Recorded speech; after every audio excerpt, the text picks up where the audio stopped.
Hello friends, welcome to Daily PT Pointers in which we will discuss the important headlines of the day for March 13th। हमारा first topic Bharat Shakti exercise से related है। ये topic press information bureau में आया था और defence section के लिए रेलिवेंट है। Recently our prime minister Narendra Modi visited the Pokhran firing range in Rajasthan to witness the Bharat Shakti exercise. यहाँ हम भारत शक्ति एक्सरसाइज की बात कर लेते हैं। So this exercise demonstrated the progress of indigenously manufactured defence equipments of the 3 services and इसमें Tejas, Prachand, mobile anti drone system, Nag missile carrier, T-90 tanks जैसे defence equipments ने अपनी कैपेबिलिटीज को शोकेस किया था। Bharat Shakti exercise also simulated the realistic synergised multi domain operations of the Indian armed forces to counter threats coming across the land, air, sea, cyber and space domains. हमारा next topic national commission for protection of child rights से related है। ये topic press information bureau में आया था और polity and governance section के लिए रेलिवेंट है। Recently the national commission for protection of child rights celebrated it's 19th foundation day. यहाँ पे हम इस कमीशन के बारे में कुछ की फैक्ट्स को देख लेते हैं। इट वॉज स्टैब्लिश्ड इन 2007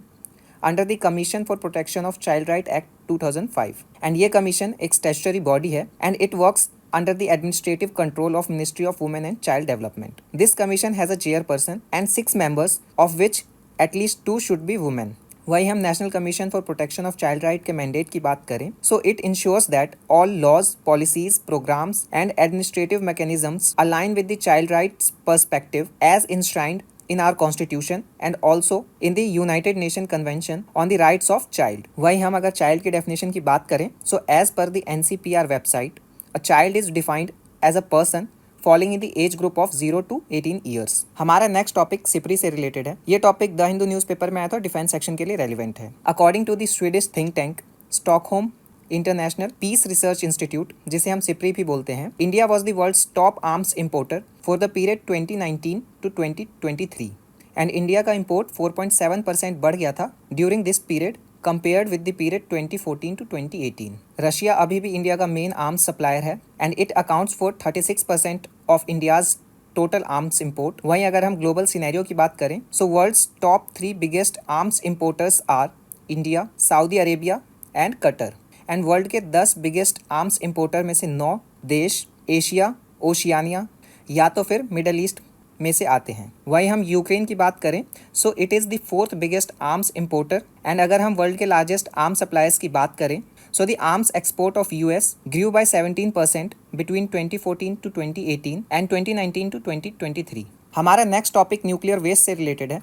ये टॉपिक द हिंदू न्यूज़पेपर में आया था और साइंस एंड टेक्नोलॉजी सेक्शन के लिए रेलिवेंट है। Recently India loaded the core of its prototype fast breeder reactor vessel, bringing it to the cusp of stage 2 of its stage 3 nuclear program. And with the large scale use of nuclear power comes a difficult problem, that is waste management. Now nuclear waste होता क्या है?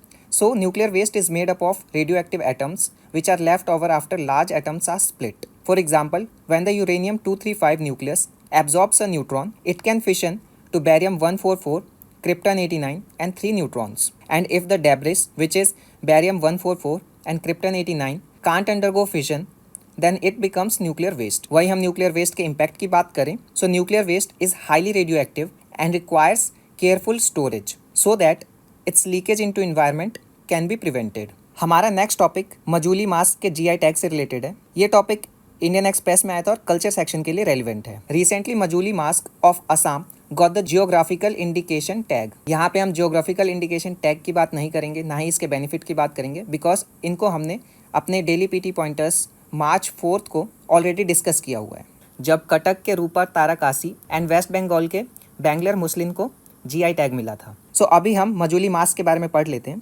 Majuli mask are handmade mask and are traditionally use to depict characters in भावनाज और theatrical performances with devotional messages under the Neo-Vaishnavite tradition, which was introduced by the 15th-16th century reformer Saint श्रीमंत शंकर देवा।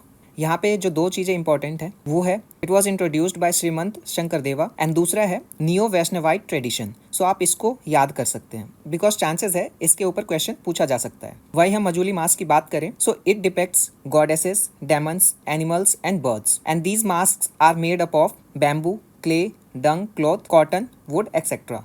Majuli mask के साथ ही असम के Majuli manuscript painting को भी GI tag मिला है। सो इसके बारे में भी की फैक्ट्स को जान लेते हैं। So it is a form of painting done on साची पट और manuscripts made up of the bark of Sanchi और agar tree using homemade ink and this art was patronised by the Ahom kings. हमारा आज का नेक्स्ट और लास्ट टॉपिक साबरमती आश्रम से related है। ये टॉपिक इंडियन एक्सप्रेस में आया था और हिस्ट्री एंड कल्चर सेक्शन के लिए रेलिवेंट है। Recently prime minister Narendra Modi laid the foundation for the redevelopment of Mahatma Gandhi Sabarmati आश्रम which is situated in Ahmedabad. महात्मा गांधी ने अपने लाइफ टाइम के दौरान 5 सेटलमेंट्स को सेटअप किए थे, जिसमें से 2 साउथ अफ्रीका में है एंड 3 इंडिया में है, जिसमें से सबसे इम्पॉर्टेंट साबरमती आश्रम है, जिसके रीडेवलपमेंट का फाउंडेशन अभी प्रधानमंत्री नरेंद्र मोदी ने किया है। सो हम साबरमती आश्रम से जुड़े कुछ की फैक्ट्स को देख लेते हैं। It was founded in 1917 by the Mahatma Gandhi and it is situated on the western bank of Sabarmati river. Mahatma Gandhi ने यहाँ से दांडी मार्च को स्टार्ट किया था इन 1930। इसके साथ ही महात्मा गांधी ने साबरमती आश्रम से चंपारण सत्याग्रह, अहमदाबाद मिल स्ट्राइक, खेड़ा सत्याग्रह, खादी मूवमेंट, रॉलेट एक्ट, खिलाफत movement and non cooperation movement इसी आश्रम से स्टार्ट किया था। सो इसलिए ये आश्रम काफ़ी इंपॉर्टेंट हो जाता है। सो फ्रेंड्स, ये आज के हमारे important headlines of the day थे। For more updates on current affairs you can follow us on our social media platforms. Thank you.